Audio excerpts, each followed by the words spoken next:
up, and it's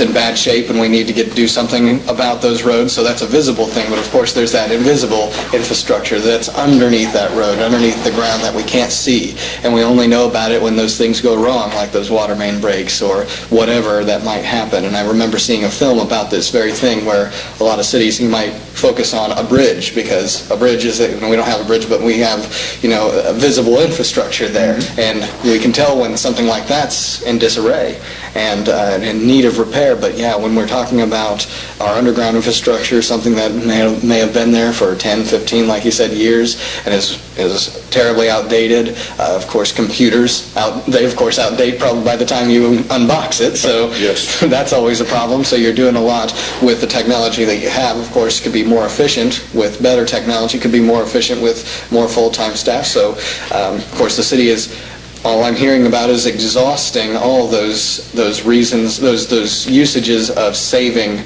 money. And I'll ask about one more thing in just a minute. I just want to encourage our viewers again, if you're out there watching, you want to call in, maybe have a comment or a question for either one of the two of us sitting here, we'd welcome those questions and welcome your comments. 964-4026. We're broadcasting live here at the KISS TV studios.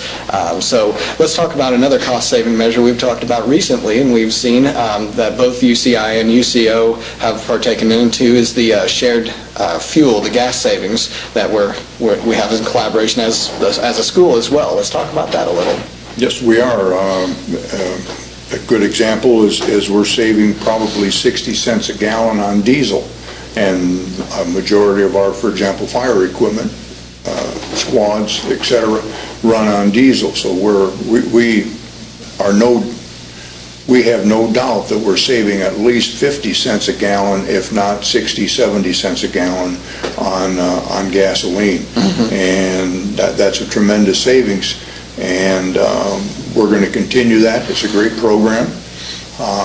And again, we're all looking for ways to save some money. So I don't care if it's UCO, UCI, or anybody else. And again, that'll be part of the discussion that we'll have at the joint meeting on the 29th. We encourage our citizens to come out to that and ask their questions. We hope to have an update from the joint committee that was formed back in April.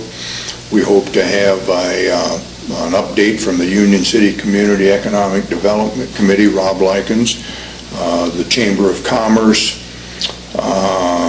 Let me think here. We're also I invited every representative that I could think of, from John Boehner to Sherrod Brown to Rob Portman to Keith Faber to Jim Beakey, and the three commissioners. And the three commissioners are going to be at this meeting, and also, as I mentioned earlier, Representative Jim Beakey. And Bill Davis, from my understanding and talking to Jim Hufford, that he's going to be there also.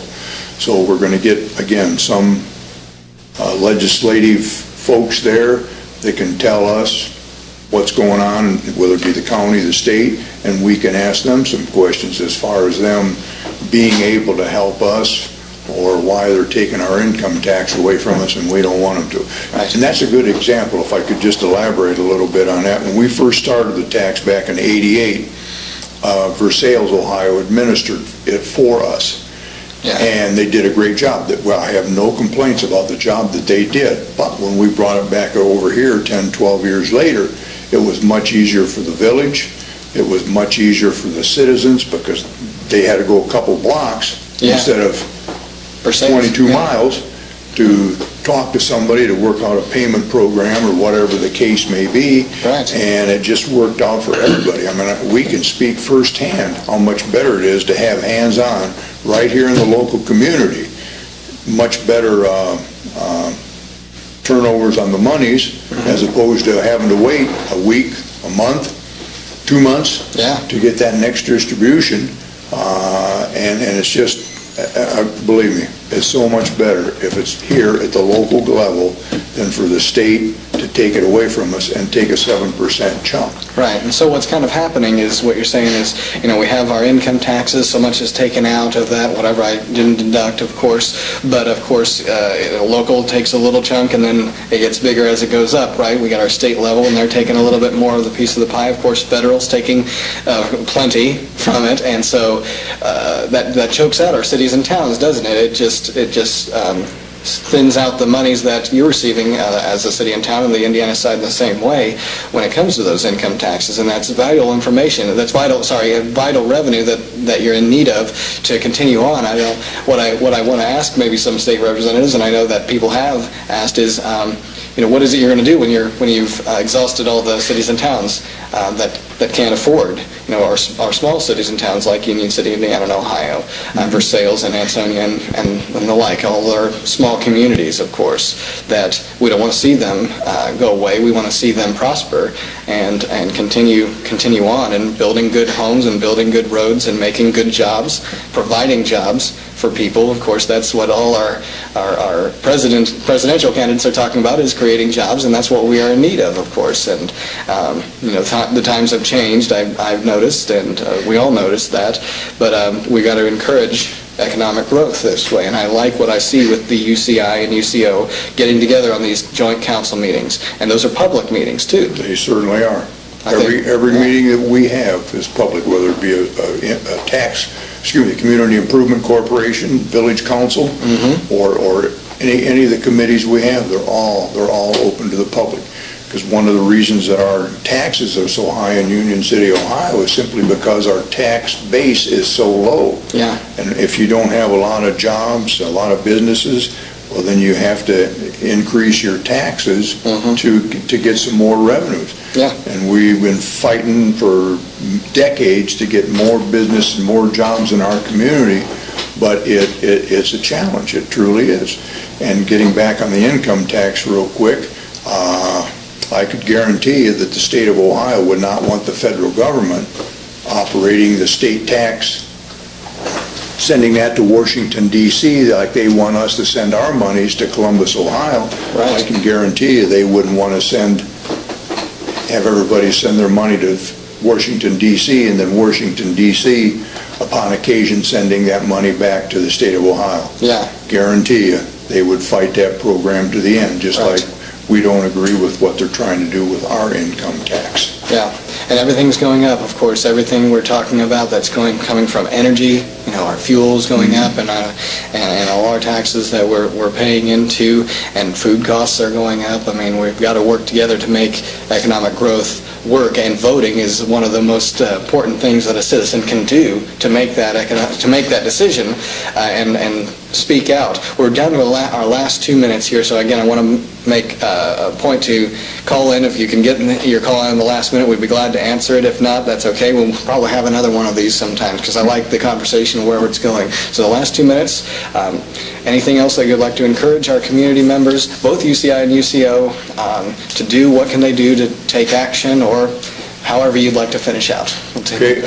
Another thing that Governor Kasich wants to do is shared services between communities. Well, who are we going to share services with? Ansonia, 10 miles away. Greenville, 12, 13 miles away. Who are we going to share with? A Columbus, a Cleveland, a Dayton, they've got all kinds of suburbs around them where they can share the services. But are we going to ask Ansonia to come over here and help plow streets? By the time they got here, they'd have 47 plowed, but they might not be able to get too much else done. So it's a challenge, and we encourage all of our citizens to come to our council meetings on usually the first and third Tuesdays of the month at 6. Because of the election day, our next regular council meeting will be on November the 5th, that Monday. Okay. But again, we have the joint meeting coming up next Monday, the 29th of October at the EUM Church. And again, I've already rattled off some of the folks that are going to be there. So I would encourage our citizens to be there in attendance and make their voice heard, whether it's to myself, the council, one of the representatives that is there. Make your voice heard and your feelings there. Make your feelings heard also, so they can see the passion and how we feel about some of these issues and what is being done to small communities like Union City. Absolutely. I encourage everyone to go to that too. We're going to record that. We can't broadcast live from the UM Church, but we are going to record that meeting. But I'd encourage people to go to that, and especially if you might be confused about something, you're not sure about some of these things that are happening, to go and ask questions. There's your opportunity. Perfect face-to-face, one-on-one chance to ask questions and get answers. So, and you're just like, why am I maybe going to vote for somebody? Why